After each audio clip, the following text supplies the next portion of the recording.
Okay guys, so this is Admin Jobs. I'm here to teach you how to book a delivery in biyaheexpress.com. So first, kailangan niyo munang pumunta sa www.biyaheexpress.com. So kapag nandito na kayo, you just need to click the book now button. So sa screen na to, you need to input po yung inyong username and password. In case na wala pa po kayong account sa biyaheexpress.com, just click po itong sign up now para makapag-register po kayo ng sarili ninyong account. So I will log in my customer account. So then click sign in. So once you signed in, it will automatically direct you dito sa booking screen. So makakapili na kayo kung kayo ba ay pasahero or kung kayo ba ay magpapadeliver ng package. So I'll choose I am passenger. Click book now. And then you can now choose kung anong sasakyan yung inyong ibubook. Motorcycle, tricycle, car, or van. So remember, meron lang po yan mga maximum capacity for the safety of the rider and the customer po. So for this booking, I'll just choose motorcycle. Then next po, you can now choose yung pickup location at saka yung drop point location ninyo. No? So by default, may nakalagay na dyan na pickup location. So kung meron na kayong booking previously sa Biyahe Express, yun na po palagi yung default location ng inyong pickup address. Pero syempre, pwede nyo naman po itong palitan. So kung wala po kayo ngayon dyan sa pickup location ninyo previously, so let's change it. So change pickup location. And then I'll just, let's say nasa Sunstar po kayo. Sunstar Mall. Oh yeah, there it is. Dyan po kayo magpapapick up. So, Sunstar Mall. Then, just click Done. Then, for the drop point address, so, set nyo na po kung saan po kayo magpapa-deliver, magpapa-drop. So, let's say, magpapa-drop po kayo sa CLA Pagsanghan. Ayan, CLA Town Center Pagsanghan. Ayan. So, the map will already show yung pick-up location at drop point location nyo. So, you will have an idea kung gaano kalayo po yung inyong booking po. So, anyway, other than typing po yung inyong pick up or drop point location, may option po kayong mag-click dito, no? So if you want to click na lang kung saan kayo magpapadrop, let's say ito yung sa CLA, dito kayo magpapadrop sa area dito, so pwede nyo naman pong i-click yung map and then just choose select this location and then ayan, so babaguhin po niya yung inyong pick up or drop point location. So once you're done, just click done button. Ayan.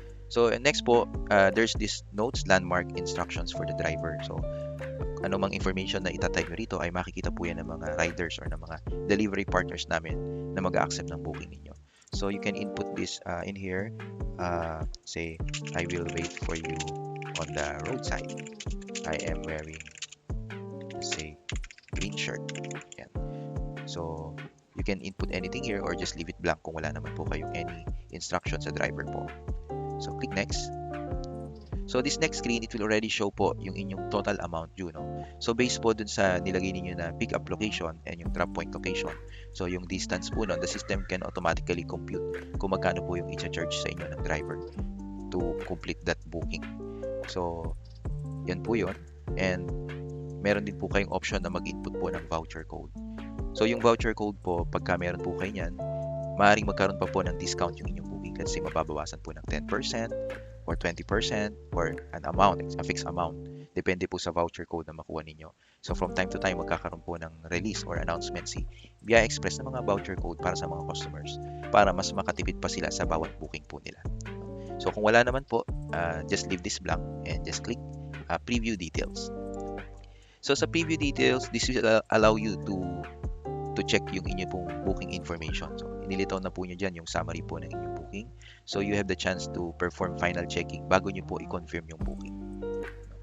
So, kung tingin nyo po ay okay na ang inyong booking, so you can now click po itong confirm booking. So, just click yes. Ayan. So, hintayin nyo lang po na matapos yung saving ng booking. Ayan. So, once completed, you will see this booking was completed successfully. So you have the option now to track or monitor po kung meron ng delivery partner or rider na nag-accept po ng inyong booking. So you can just click the track booking button.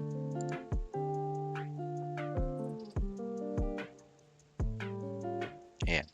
So once you click that button, it will display this screen na nakalagay po dyan is waiting for delivery partner to accept. Keep this open to monitor. So ayan, as said, you can leave this open so you can see kung meron na bang delivery partner na nag-accept ng inyong booking. So kung meron mag-accept ng booking sa inyo, makikita nyo agad yung details ng delivery partner. Okay, so I will try to accept this booking using my phone. okay, I log in using my delivery partner account and I will accept this booking. So I click yes. So you will see now on your screen na meron na pong delivery partner na nag-accept ng inyong booking, no? So it will already show yung details ng delivery partner like this one. So yung name po niya at saka yung kanyang contact number. So you have the option to leave the screen open kasi every time na may update si delivery partner, lilitaw po yan dito sa table dito. Let's try to simulate na nakarating na sa pick up location niyo si delivery partner, no? And na pick up ko na kayo. So I'll click update. Let's see. Ayan. So as you can see on your screen, lumitaw na yung update na our delivery partner has arrived and received the passenger. Travel to destination has started. So every time na merong update si delivery partner ng inyong booking hanggang sa marating na niya yung destination location or na-deliver na kayo or yung item ninyo, it will also show here. So if ever naman na gusto niyo na i-close, pwede rin naman po. Just close this and then yan, lilitaw na yung mga bookings ninyo. So this is your latest booking, yung binook ninyo kanina, and yung kung meron pa kayong mga booking previously, lilitaw din po dyan. So yan, you can scroll down. Okay, so ganun lang kadaling mag-book sa Biyaya Express.